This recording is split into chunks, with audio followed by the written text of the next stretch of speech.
Hello friends, कैसे आप सब लोग and thanks for watching my channel. तो एक और हफ्ता ख़त्म हो चुका है, साल बदल चुका है। हफ्ते तो वही है लेकिन साल बदल चुका है। और पिछले 4 ट्रेडिंग सेशंस में आपने देखा कि बाज़ार ने अच्छा परफॉर्मेंस दिया, वहीं शुक्रवार को आके धराशायी हो गया। तो निफ्टी 24,004 पे क्लोज़ हुआ है। वहीं आप बैंक निफ्टी देखेंगे तो 50,988, 616 पॉइंट नीचे जाके।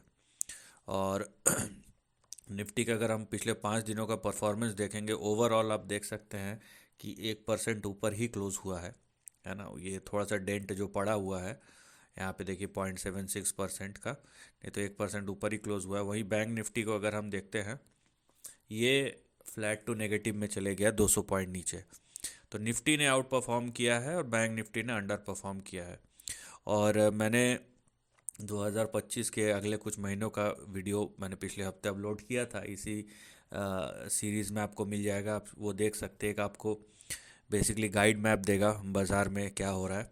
उसके बाद हम अपडेट करेंगे, जैसे ये 2025 के पहले हफ्ते का जो क्लोजिंग है 3 तारीख को जो हुआ है, 3 जनवरी को, उसके बारे में हम डिस्कस कर रहे हैं। अब देखिए, जो क्लोज आया है, निफ्टी बैंक अच्छी खासी पिटाई हुई है। निफ्टी ब्लैंक ऑटो एकदम फ्लैट टू पॉजिटिव था, flat to negative. Nifty FMCG 0.25% ऊपर, आईटी करीबन 1.5% नीचे, मीडिया 1.7% ऊपर, metal flat to positive, pharma यहाँ पे 1.25% नीचे। तो जो गिरा है वो बहुत तेज़ी से गिरा है। यहाँ पे रियल्टी देखिए 0.5% नीचे, health care index 1.16%, oil and gas 1 या तो 1.26% नीचे, या तो 1.26% ऊपर, या तो फिर फ्लैट। इस तरीके के परफॉर्मेंस देखने मिले हैं। तो कहीं ना कहीं इसका एक रीज़न अगर आप बाज़ार को देखें तो पार्टिसिपेशन पूरी तरीके से वापस ना लौटना, ये भी एक रीज़न है। लेकिन बहरहाल उसके बारे में हम बाद में डिस्कस करेंगे, क्या रीज़न है क्या नहीं है।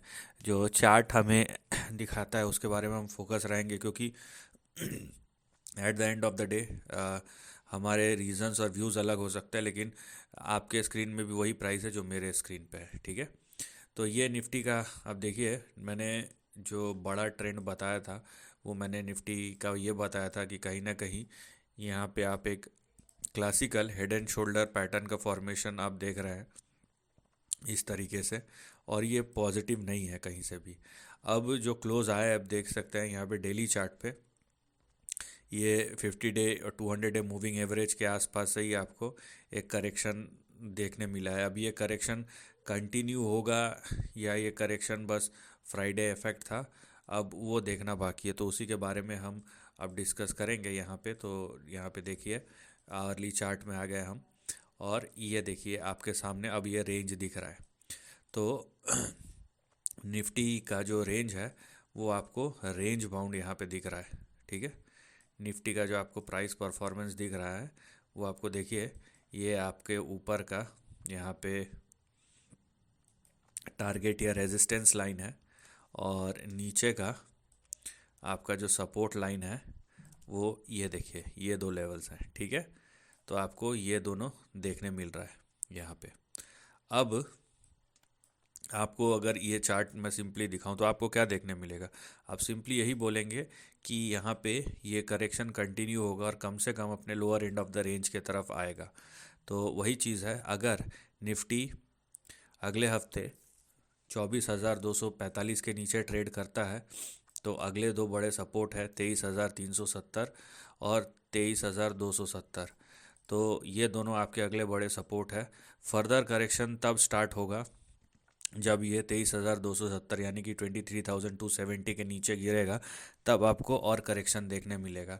लेकिन फ़िलहाल आपको ये याद रखना है कि अगर निफ्टी 24,245 के नीचे टिके रहता है तो 23,370 और 23,270 ये आपके अगले बड़े सपोर्ट है।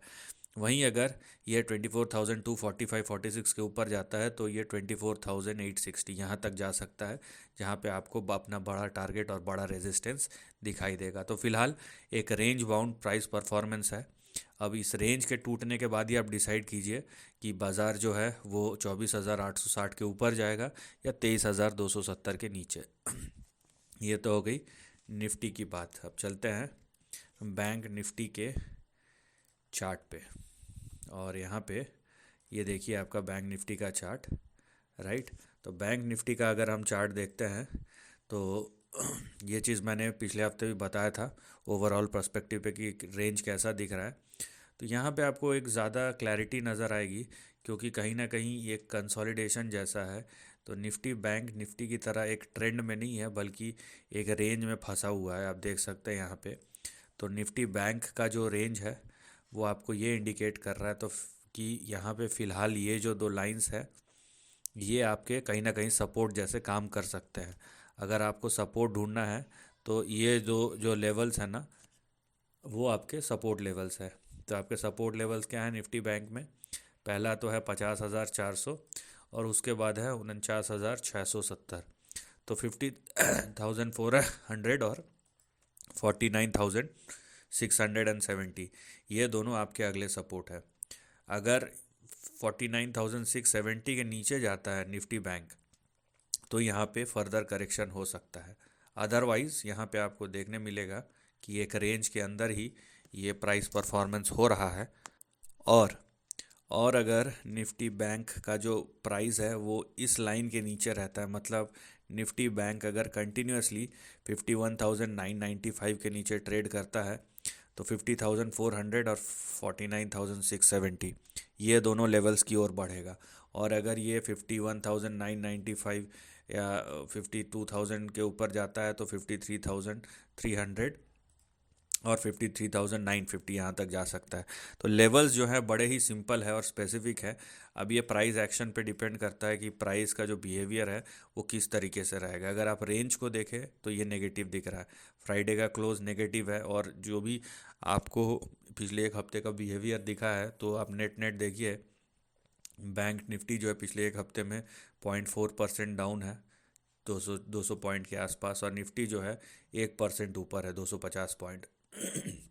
बीच का जो कड़ी है वो आपका निफ्टी बैंक है, क्योंकि निफ्टी बैंक ऊपर जाता है यहाँ पे कॉन्ट्रा ट्रेड चलता है, वो दूसरी बात है, लेकिन मैं रीज़न के लिए बता रहा हूँ इन केस। नाउ यहाँ पे और एक चीज़ है जिसके वजह से, खाली ट्रेंड के वजह से तो मैंने बोला था कि यहाँ पे पैटर्न जो नेगेटिव है, लेकिन और एक चीज़ है जिसके वजह से मैं कंटिन्यूसली थोड़ा सा स्केप्टिकल हूँ ये इक्विटी मार्केट की रैली का। वो है ये आपका डॉलर इंडेक्स। ठीक है। Big pardon. तो डॉलर इंडेक्स जो है यहाँ पे आप देख सकते हैं ये रेंज ब्रेकआउट हो गया है यहाँ पे, और डॉलर इंडेक्स में आपको बहुत स्ट्रॉन्ग मोमेंटम दिख रहा है।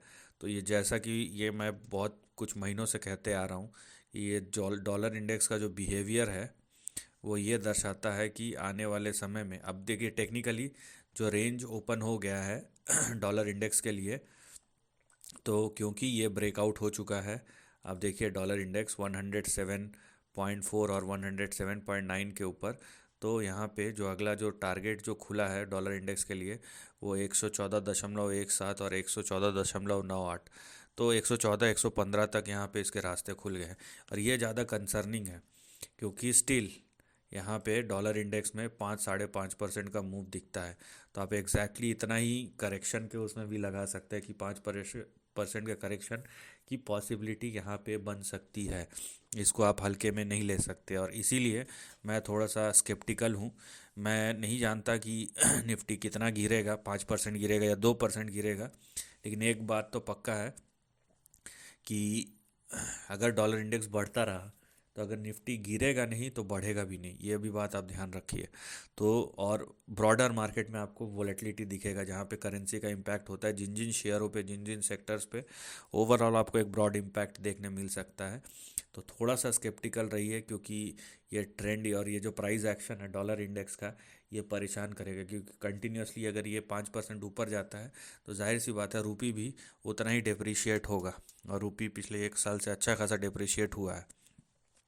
तो एक करेंसी का जो पोजीशन है अभी मार्केट में, वो कहीं ना कहीं ये जो प्राइस एक्शन आपको देखने मिल रहा है इक्विटी बाज़ार में, वो कहीं ना कहीं सोचने में मजबूर कर रहा है कि ये जो ऊपर तेज़ी हो रही है उस पर हम भरोसा करें या ना करें। तो बी स्केप्टिकल। और यहाँ पे रेंज में तो हमें दिखे रहे निफ्टी और बैंक निफ्टी में कि करेक्शन कंटिन्यू रह सकता है। अब देखते हैं अगले हफ्ते क्या होता है। लेकिन न्यूज़ फ्लो बहुत ज़्यादा बढ़ गए हैं मार्केट में। रिजल्ट का सीज़न शुरू होने वाला है, बजट आने वाला है, प्लस करेंसी का इम्पैक्ट, प्लस ग्लोबल मार्केट, और इस महीने जो अगले प्रेसिडेंट है यूएस के वो भी ऑन बोर्ड हो जाएंगे, अपना गद्दी संभाल लेंगे। तो किस तरीके के उनके ऑर्डर्स रहते हैं, जो ऑफिशियल ऑर्डर्स है वो भी देखने मिलेगा। तो बहुत सारी चीज़ें हैं जनवरी में, और इस बीच मार्केट बिहेव करेगा, किस तरीके से करेगा, कितना वोलेटाइल होगा, वो तो महीना ख़त्म होने के बाद ही पता चलेगा। तो थोड़ा सा स्केप्टिकल रहिए इस बाज़ार में। So this is the end of the video, thanks for watching.